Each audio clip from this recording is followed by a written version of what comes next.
चाचा और भतीजे की मुठभेड़ अब कह सकते हैं कि शांत हो रही है या नहीं, यानी सीधे तौर पे कहें तो चिराग पासवान और पशुपति कुमार पारस में जो 2 साल पहले कड़वाहट आई थी, अभी वह एनडीए की बैठक में जिस प्रकार से चीज़ें देखने के लिए मिली है, वहाँ पर देखने के लिए मिली है कि चिराग पासवान किस प्रकार से नरेंद्र मोदी उन्हें खींच कर गले लगाते हुए नजर आ रहे हैं।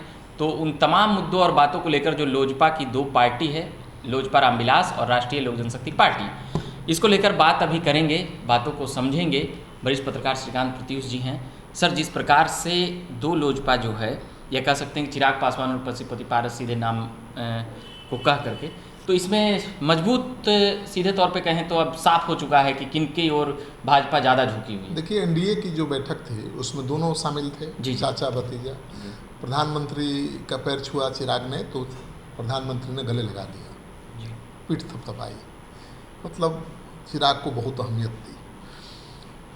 चिराग पासवान ने अपने चाचा का पैर छुआ और उन्होंने भी गले लगा लिया। इसका मतलब ये नहीं है कि जो आपसी मतभेद था, जो कटुता का जो भाव है, राजनीतिक कटुता का भाव जो है वो खत्म हो गया, नहीं। चिराग ने उसके बाद कहा, लोगों ने सवाल किया कि चाचा ने तो गले लगा लिया, आपने पैर छू कर आशीर्वाद लिया, चाचा ने गले लगा लिया, तो क्या माना जाए कि अब आप एक हो गए? उन्होंने कहा कि इसका राजनीतिक मतलब नहीं निकाला जाना चाहिए। मतलब चिराग पासवान अभी भी अड़े हुए हैं कि वो पशुपति पारस के साथ नहीं जाएंगे। पशुपति पारस का वीडियो देख लीजिए।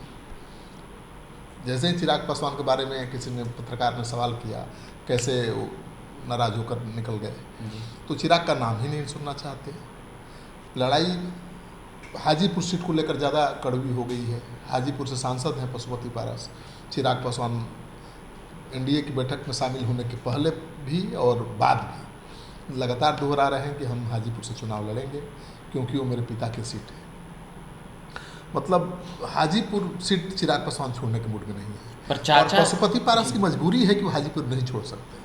उसके अलावा सीट कौन और कहीं से लड़ ही नहीं सकते वो, क्योंकि हाजीपुर से पासवान लड़ते थे, रामविलास पासवान, और पशुपति पारस उनके इलेक्शन को मैनेज करते थे। तो हाजीपुर के बारे में बहुत कुछ जानते हैं, और हाजीपुर जीती हुई सीट है। रामविलास पासवान के नाम पर जो लड़े उनके परिवार से जीत ही जाएगा। और वो भी जब एनडीए का उम्मीदवार हो, एनडीए में जब पासवान है तो वहाँ से जीत सुनिश्चित है। तो पशुपति पारस को पता है कि यहाँ के अलावा और कोई सीट से वो जीत नहीं सकते हैं, तो वो कैसे छोड़ेंगे? बीजेपी की मजबूरी ये है कि पशुपति पारस पार्टी तोड़ते हैं और बीजेपी के साथ जाते हैं। बीजेपी अचानक उसको समझ में आ गया कि नहीं, चिराग पासवान के साथ पार्टी का कैडर खड़ा है या वोटर खड़ा है, अहमियत ज़्यादा देने लगी चिराग पासवान को। लेकिन एकाएक बीजेपी छोड़ नहीं सकती है पशुपति पारस को। सेट करेगी पशुपति पारस को भी मैनेज करना पड़ेगा, वो भी नाराज ना हो। ठीक है, उसका क्या राजनीतिक प्रभाव होगा पता नहीं, मतलब वोट पर क्या प्रभाव पड़ेगा पता नहीं, लेकिन खराब संदेश जाएगा कि बीजेपी को जब ज़रूरत थी तो पार्टी तोड़ कर आए पशुपति पारस तो मंत्री बना दिया, जब ज़रूरत नहीं है तो निकाल के बाहर कर दिया, दूध की मक्खी की तरह निकाल के बाहर कर दिया। तो बीजेपी ये संदेश देना नहीं चाहेगी। बीजेपी की कोशिश ये है, सूत्रों के हवाले से जो खबर आ रही है, कि पशुपति पारस को राज्यसभा भेजा जा सकता है या फिर उनको राज्यपाल बनाया जा सकता है। ज़्यादा संभावना राज्यपाल बनाए जाने की। चिराग पासवान पिछले चुनाव में लड़े थे 6 सीटों पर, उनके पिता को राज्यसभा सीट मिली थी।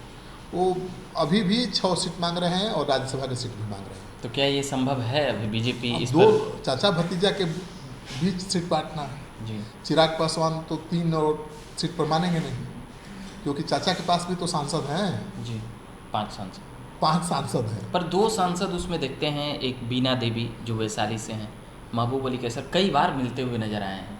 देखिए 5 सांसद में कौन कौन है? पशुपति पारस हैं जी, प्रिंस राज चंदन सिंह, चंदन है। ये चंदन सिंह से बहुत नाराज हैं चिराग पासवान जी, इसलिए वो चिराग पासवान के आगे पीछे नहीं कर रहे हैं जी। प्रिंस लड़ाई है पशुपति पारस से और उनके बेटे प्रिंस से, तो जाएंगे नहीं जी। तो जो भी बाकी बचे हुए 2 सांसद हैं वो चिराग पासवान के आगे पीछे घूम रहे हैं। मतलब बीजेपी ने भी उनको संकेत दे दिया है कि भाई ये सीट आपको चिराग से ही मिल सकती है। तभी आप देखिए बिना देवी 2 बार मिल चुकी हैं जी। उनके पति इसके पहले मिल चुके हैं चिराग पासवान से जी। महबूब अली कैसर मिल चुके हैं चिराग पासवान से, लेकिन महबूब अली कैसर भी अपनी सीट को लेकर बहुत आश्वस्त नहीं है, इसलिए जेडीयू के संपर्क में है वो। नीतीश कुमार से भी मिले थे, ललन सिंह से भी मिल चुके हैं। तो वो बीना देवी। नहीं, महबूब अली कैसे? महबूब अली कैसे। तो वो चाहते हैं कि अगर चिराग पासवान दे दे नाराज तो रहे। अच्छा है, नहीं दिया तो जेडीयू से लड़ना चाहेंगे और जेडीयू के संपर्क में है। तो सवाल उठता है कि अब पशुपति पारस 5 सीट मांग रहे हैं, किसके लिए सीट मांग रहे हैं जब आपके सांसद ही घूम रहे हैं चिराग पासवान के आगे पीछे? ये सवाल उठेगा ना जी। तो मतलब अभी सीधे तौर पे कहा जाए कि चिराग पासवान अब लीड रोल में आ गए हैं, अब वही असली लोजपा का कह सकते हैं कि बीजेपी उन्हीं को मान रही है, क्योंकि पार्टी का जो वोटर है, पासवान वोटर है, जी। वो पासवान, रामविलास पासवान के बेटे चिराग पासवान के साथ खड़ा है, चाचा के साथ नहीं खड़ा दिख रहा है। बीजेपी बात समझती है और कोई भी राजनीतिक दल उसी का साथ देता है, उसी के साथ चलना चाहता है जो मजबूत हो, जिससे उसको फ़ायदा हो। तो पशुपति पारस से जितना फ़ायदा लेना था बीजेपी ने ले लिया, अब उससे फ़ायदा चिराग से है, वोट का फ़ायदा। तो चिराग पासवान को नज़रअंदाज नहीं कर सकती है बीजेपी। जी। आपने देखा है कि मुकेश सहनी इसलिए बीजेपी से एनडीए में शामिल नहीं हुए क्योंकि उनकी मांग थी कि चिराग पासवान के बराबर सीट मिले। वो मान कर चल रहे थे कि 3 सीट मिलेगी पशुपति पारस को, 3 चिराग पासवान को। तो कह रहे थे कम से कम 3 सीट हमको दीजिए, बीजेपी तैयार नहीं हुई। अब वो नीतीश कुमार के साथ जा सकते हैं।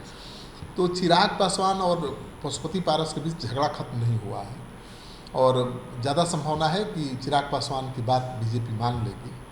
हाजीपुर उनके पिता की सीट है, वहाँ से लड़ने की जिद पर अड़े हुए हैं, तो एक सीट के लिए उनको नाराज़ नहीं करेगी। लेकिन पशुपति पारस के पास कोई रास्ता नहीं होगा।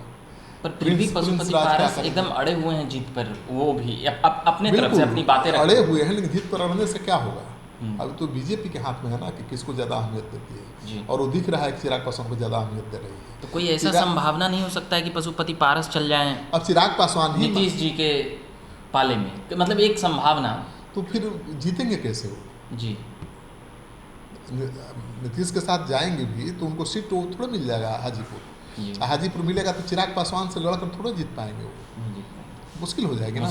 तो उनके लिए बीजेपी ही कुछ कर सकती है, उनको गवर्नर बना सकती है, उनके बेटे को अपने टिकट से चुनाव लड़ा सकती है, प्रिंस राज को। और बाकी सांसद भतीजे वही रामचंद्र पासवान के बेटे हैं, तो बेटे। और एक बात यह भी चल रही है कि पशुपति पारस के भी बेटे चुनाव में आ सकते हैं। बिल्कुल, चर्चा ये भी थी कि अपने बेटे को भी चुनाव लड़ाना चाहते हैं, लेकिन अभी तो उनकी ही सीट खतरे में है। वो बेटे को कहाँ से चुनाव लड़ाएंगे? तो मुझे लगता है कि बीजेपी को बीच का रास्ता निकालेगी। पशुपति पारस को चर्चा है कि झारखंड का राज्यपाल बनाया जा सकता है, और चिराग पासवान को हाजीपुर से लड़ाया जा सकता है, और मुकेश सहनी जेडीयू के साथ जा सकते हैं। यही अभी तक का जो समीकरण खुलकर सामने आ रहा है, शायद यही वजह मतलब भाजपा त्याग कर सकती है पशुपति पारस के लिए एक राज्यपाल। वो दिख रहा है ना, पिछली बार खबर आई थी कि पशुपति पारस को भाजपा ने संदेश दे दिया है, आज नहीं, 15 दिन पहले ही। और पशुपति पारस को बुलाया था बीजेपी के नेताओं ने मिलने के लिए, लेकिन वो मिल ही नहीं रहे थे। दिल्ली में है कि पटना में है, पता ही नहीं चल रहा था बीजेपी के नेताओं को। तो मतलब नाराज हो गए थे बीजेपी के संदेशा से। तो संदेशा तो यही होगा ना भाई कि चिराग पासवान को हमने लेने का फैसला ले लिया साथ, और चिराग पासवान के साथ ही आपको रहना पड़ेगा। तो चिराग पासवान के साथ चाचा जाने को तैयार नहीं है। सबसे आसान रास्ता यही है कि पशुपति पारस अपने ईगो छोड़कर, वो तो बड़े हैं, चाचा हैं तो चाचा ही रहेंगे, भतीजा थोड़े हो जाएंगे, तो चिराग के साथ आ जाए।